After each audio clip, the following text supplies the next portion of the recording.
ಎಲ್ಲರಿಗೂ ಶುಭ ಮುಂಜಾನೆ. ಯೇಸುವಿಗೆ ಸ್ತೋತ್ರ. ಇಂದು 4 ಜುಲೈ 2025. ಈ ದಿನದ ಧ್ಯಾನ ಭಾಗ ಪೌಲನು ಕೊಲೊಸ್ಸೆಯವರಿಗೆ ಬರೆದ ಪತ್ರಿಕೆ 1ನೇ ಅಧ್ಯಾಯ 3-5 ವಾಕ್ಯ.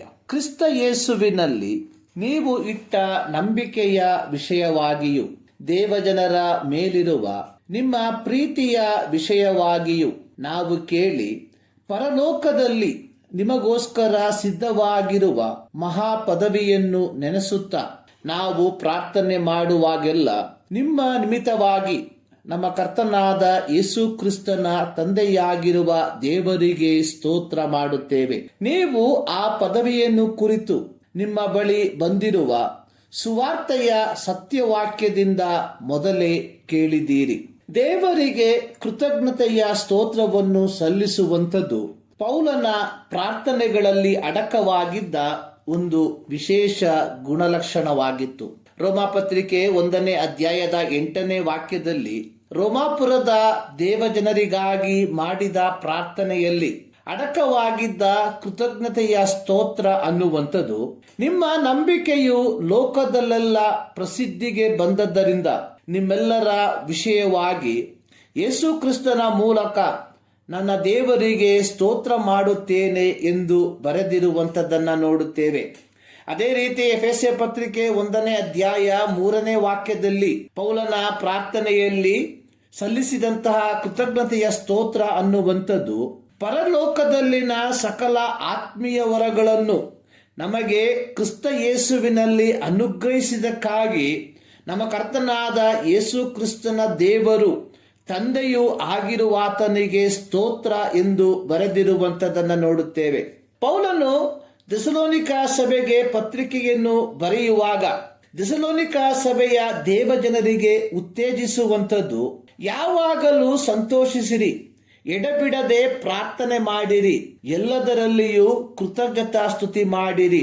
1 ಥೆಸಲೋನಿಕ 5:17-18 ವಾಕ್ಯ. ಅದೇ ರೀತಿ ಫಿಲಿಪಿ ಪತ್ರಿಕೆ 4ನೇ ಅಧ್ಯಾಯದ 6ನೇ ವಾಕ್ಯದಲ್ಲಿ ಫಿಲಿಪಿ ಸಭೆಗೆ ಹೇಳುವಂಥದ್ದು ಯಾವ ಸಂಬಂಧವಾಗಿಯೂ ಚಿಂತೆ ಮಾಡದೆ ಸರ್ವ ವಿಷಯದಲ್ಲಿ ದೇವರ ಮುಂದೆ ಕೃತಜ್ಞತಾ ಸ್ತುತಿಯನ್ನು ಮಾಡಿರಿ ಎಂಬುದಾಗಿ. ಪೌಲನು ತನ್ನ ಪ್ರಾರ್ಥನೆಯ ಜೀವಿತದಲ್ಲಿ ಇದ್ದಂತಹ ಈ ವಿಶಿಷ್ಟ ಗುಣ ಎಲ್ಲ ಸಭೆಯ ದೇವಜನರಲ್ಲಿಯೂ ಇರಬೇಕೆಂದು ಬಯಸುವಂತವನಾಗಿದ್ದನು. ಪೌಲನು ಕೊಲೊಸ್ಸೆ ಸಭೆಯ ದೇವಜನರು ಯೇಸು ಕ್ರಿಸ್ತನ ಮೇಲಿಟ್ಟಿರುವ ನಂಬಿಕೆಗಾಗಿ ಮತ್ತು ಅವರು ದೇವಜನರ ಮೇಲೆ ತೋರಿಸುವ ಪ್ರೀತಿಗಾಗಿ ದೇವರಿಗೆ ಕೃತಜ್ಞತೆಯನ್ನು ಸಲ್ಲಿಸುವವನಾಗಿದ್ದಾನೆ. ಯೇಸು ಕ್ರಿಸ್ತನ ಮೇಲಿರುವ ಯಥಾರ್ಥವಾದ ನಂಬಿಕೆಯು ಒಬ್ಬ ಒಡನಾಡಿಯಂತೆ ಅಥವಾ ಸ್ನೇಹಿತನಂತೆ ದೇವರ ಮಕ್ಕಳೊಂದಿಗೆ ನಿಜವಾದ ಪ್ರೀತಿಯನ್ನು ಹೊಂದಿರುತ್ತದೆ. ನಾವು ನಮ್ಮ ಸಹ ಸಹೋದರರನ್ನು ಪ್ರೀತಿಸದವರಾಗಿದ್ದರೆ ಯೇಸು ಕ್ರಿಸ್ತನ ಮೇಲಿರುವ ನಮ್ಮ ನಂಬಿಕೆ ಯಥಾರ್ಥವಾದ ನಂಬಿಕೆಯಲ್ಲ.